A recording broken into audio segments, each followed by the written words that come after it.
Assalamualaikum, selamat pagi. Hari ni kita ke Hotel Chorus ya. Kita saja menginap di Hotel Chorus untuk satu malam. Nak tengok pelajaran di jenis Hotel Chorus. Lawannya Hotel Chorus ni.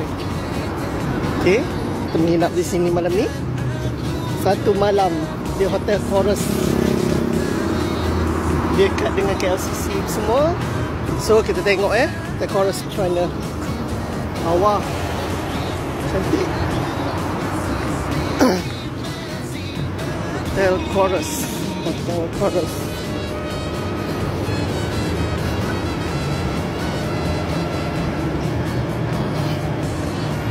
Oh, awak. Sign di lawa. Hotel Chorus. So, kita kena pergi level 2 Level 2. Hotel Chorus. Chorus.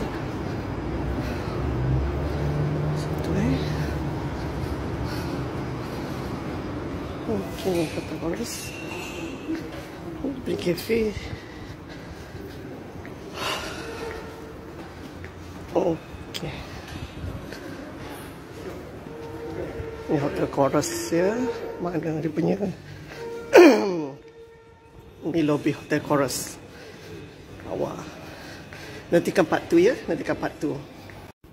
Okay, kita naik dah ke bilik level 6. Saya dapat 613. Level 613. Sini kot. Bau rokoknya.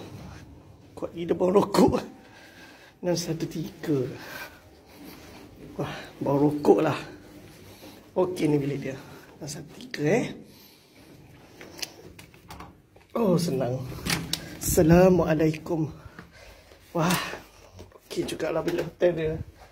Sama macam bilik lain kot. Main lampu. Okey, wah. Wah, ada tak mandi. Tapi tak ada pula sabun. Aduh. Wah, okey lah bilik hotel dia. Cantik. Hatilah. Tengok view dia pula. Tekan view dia menepati ciri-ciri yang aku nak.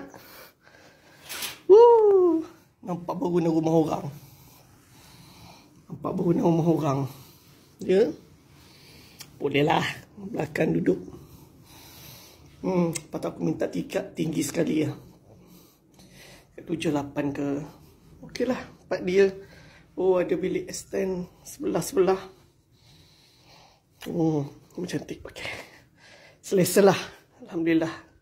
Satu katil besar untuk aku tidur seorang hari ni. Okey.